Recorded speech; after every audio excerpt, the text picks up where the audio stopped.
we're at that funny part in the season where nothing's really happening. A transfer window's gone, and we've just got this little dead period. It's like an international break, isn't it? Nothing is happening at all. The team have swanned off to do some warm weather training in Spain, I believe. Let's hope that works out for them. But we've got nothing to do, have we? So anyway, I'm scratching around looking for news, and I came across this article on Claret and Newhall. Bingo! That's what I'm going to talk about, because that is an interesting subject. So, Hugh has entitled it Hammers on the Summer Risk List. And what the article goes on, he's done 3 categories: high risk, medium risk, and low risk. Of course, you knew that one was coming, really, didn't you? And he's gone through the players. Now, I don't fully agree with him, and I've got my own opinions on each and every one. So, we're going to go through them, and then hopefully at the end of the video you can leave your comments below and you can let me know if myself or Hugh have forgotten anybody, maybe somebody you want to move on. So this is about players to leave, not particularly players to bring in. That's a whole other thing. And let's be fair, we've just done that in January, haven't we? So we don't have to worry about that until the summer. Anyway, first on the list, a high risk list.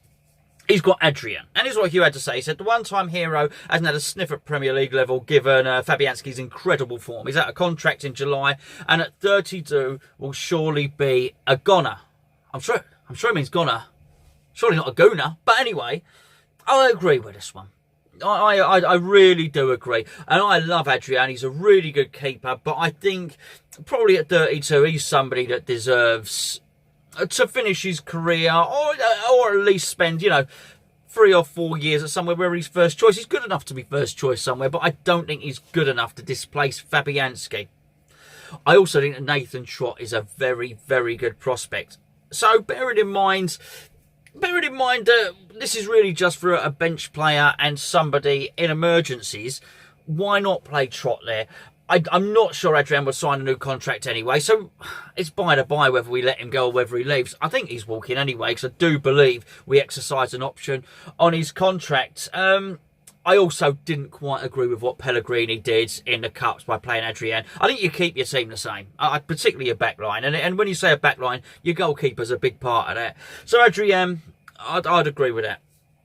Also on the high risk list is Winston Reid. Hugh says after a season on the sidelines with injury and regular absences prior to that, the Hammers could well be ready to accept what they can get for a 30-year-old.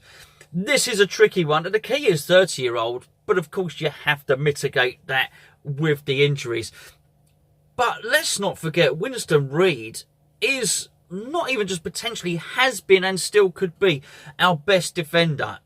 I'm not that keen to give up on him just yet. And particularly when you think he's already under contract. And when we've seen Ogbonna come in, he's not been thrilling. He's had a couple of performances where he ain't looked too bad. But there's been some performances where he looks shaky. I'm sure you'd all agree. I think Winston Reid, he's just such a good player. A really, really good defender. And I'm quite sure there's still a place for him at West Ham. Does he start in front of Diop and Balbuena, which we know is a magnificent partnership? I'm not so sure about that. So we'll see. We'll see. I'm not sure even if we went to bring in a defender, I'm not sure we bring in a better defender than Winston Reid at centre-half. So I would keep Winston. Number 3 on the high-risk list is Andy Carroll. Hugh says not much more needs to be said, really. So I won't read the rest of what Hugh said. It doesn't fit into Pellegrini's system. His contract is up. He's selling his house, allegedly, reportedly. I just can't see it working. Not only does he not fit into Pellegrini's system, he's not actually looked threatening when he's played at all, even the things like corners. Now, some people would certainly suggest, and I think with merit, that our corners have improved a little bit this season. As Gio pointed out on the cup of tea, Snodgrass's deliveries have been very, very good. Yet despite Andy Carroll enjoying what seems like his longest run of fitness for quite some time and having a player in the team who's very, very good at corners, Andy Carroll is still not really threatening. I just can't see it being a happy ending. I think you would let him go. I would certainly let him go. And most importantly, I think Pellegrini will let him go as well. Next on the list, Pablo Zabaleta. Hugh says he's been outstanding and probably has more to offer, but he's talked of retirement and we must look to the future whilst handing him a terrific round of applause. It's a tough one. I'd probably keep Zabaleta if he wants to if he wants to stay. But I do understand that sort of mentality of talking about retirement, almost having one foot in the pipe and slippers. Well, you don't put your foot in a pipe, do you? But having one foot in the slippers, let's say. But I think he's professional enough, and I think he's been good enough that he deserves another contract. I think he can play through that. I also think he's got leadership skills, and I think we missed some of that when James Collins left. I think whilst he's probably Man City through and through, he gets it. He understands what West Ham is all about, and I think that's quite important. I think he's a leader. I think with Noble there and Declan Rice coming through, I always keep as many leaders as possible, whilst perhaps nurturing Frederick through. But we don't know. Maybe Pellegrini has got his eye on another right back, but I'm keeping him. I'm keeping Zabaleta. Next on the high risk list, Chicharito. Hugh says word is he's wanted out for a long time, with Spain his preference. A departure at around 8 to 10 million wouldn't come as a surprise. It's not really worked out. It's just not worked out. I thought we were signing a world-class striker. When we signed Chicharito, I think it was from Leverkusen. Now he's played with Real Madrid, he's played with Man United. If someone had said, and we'd never heard him linked to West Ham, I don't know, Atletico Madrid are signing Javier Hernandez, no one would have batted an eyelid. No one would have thought, hold on, he's not good enough to play for Atletico Madrid. He's a world-class finisher. You've seen him at the World Cup. You've seen him throughout his career. Very, very good. It's just not worked out for him. And Slaven came in, he played him wide. Moyes didn't really know how to utilise him. And it's just not really worked out under Pellegrini either. I think he's been a bit unlucky with his absences. I'd move him on. I quite like him, but it's not working out. And I do think we could find ourselves in a situation where we're looking for a whole new posse of strikers, aren't we, really, for want of a better word. So I'd say goodbye and thank you to Chicharito.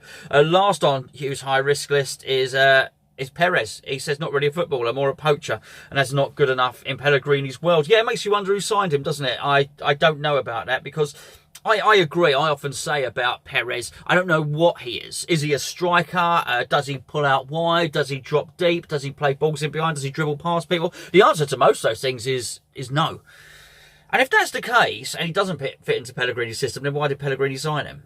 Which leads you to then ponder and muse that perhaps Pellegrini didn't sign him. Who knows? But it was very, very late, wasn't he, in that window, as I seem to remember. I think if we could get our 4 million back for him, that'd be wonderful. But you know what? Even if we couldn't get our 4 million back for him, I don't think somebody offering 1.5 million is reason enough to keep him around at the club, just because it's not technically 4 million. So Perez goes as well for me. Now on to the medium risk list. The medium risk. Angelo Ogbonna.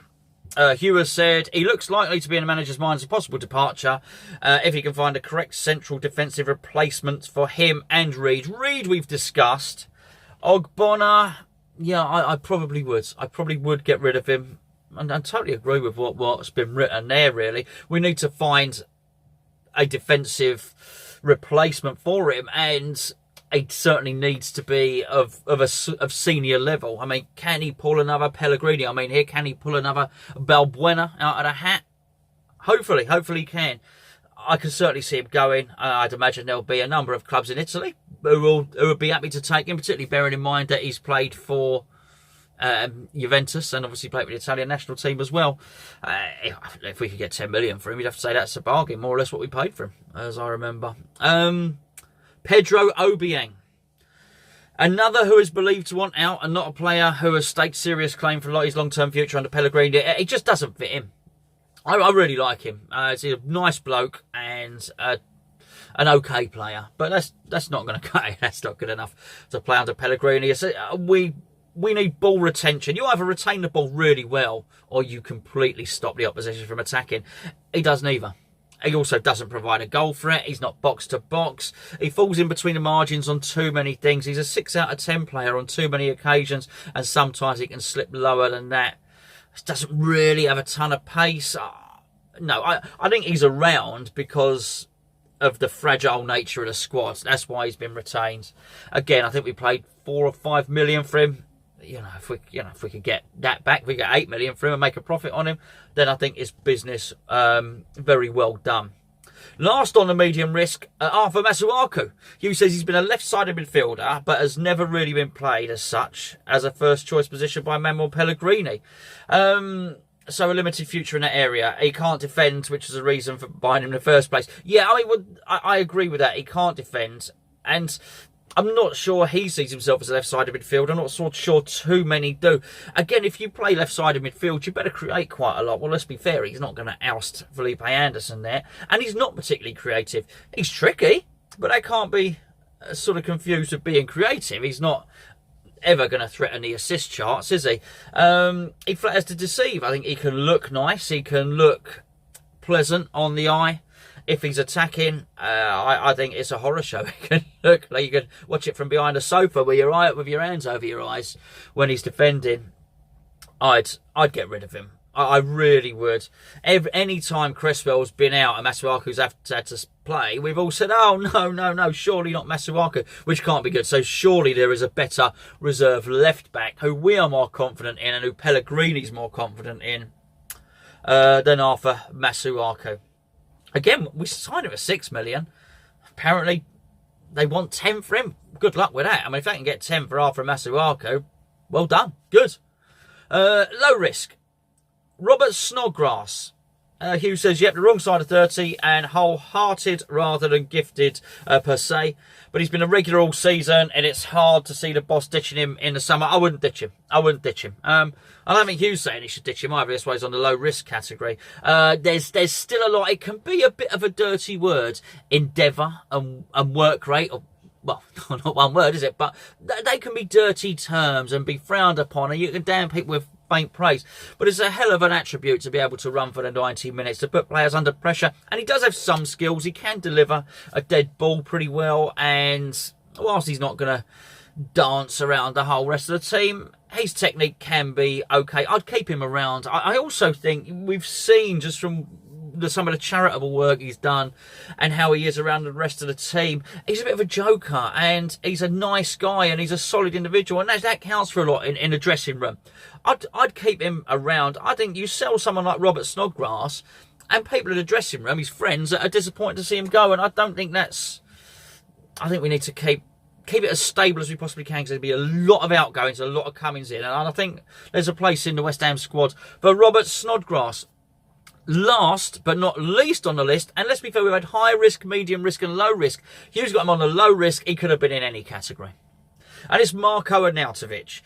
I'll read you what Hughes had to say on this. He said he's yet to really inspire us since the Chinese winter soap opera.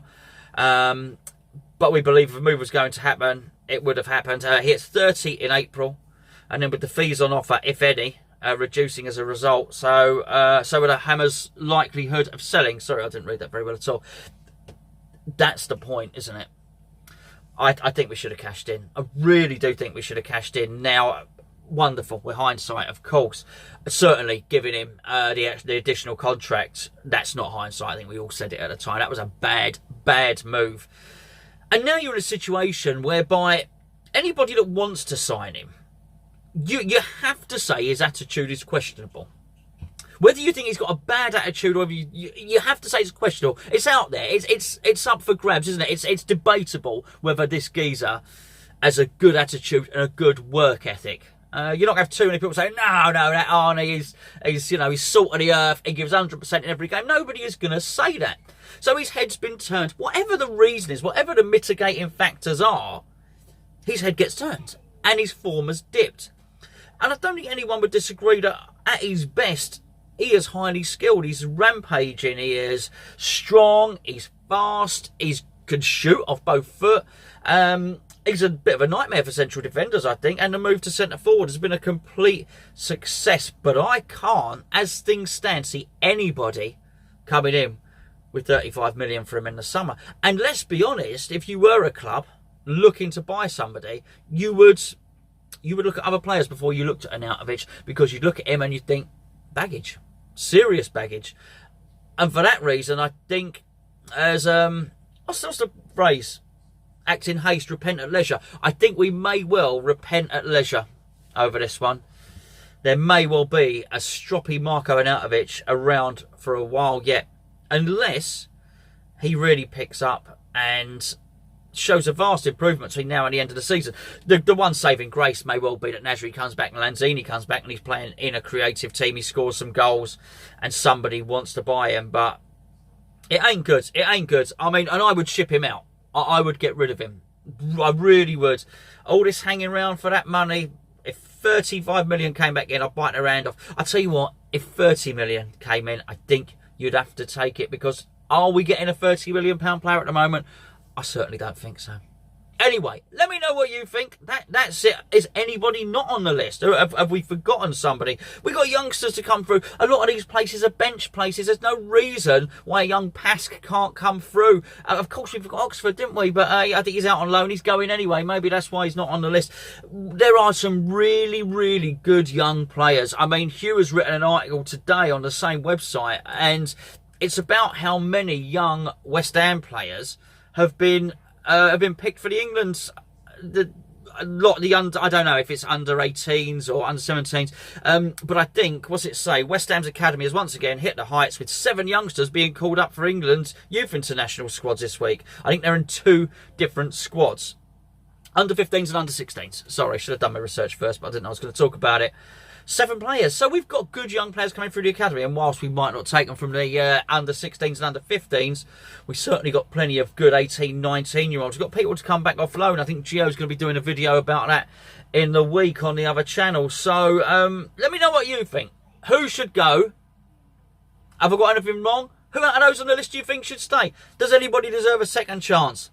I think most of them that are on that list have probably had plenty of chances. Anyway, stay tuned. We'll try and keep the content going. There's not a lot going in the West Ham world, but we'll try and do a few other videos, give you something to talk about, give us some way to interact with each other. Until next time, thanks for watching.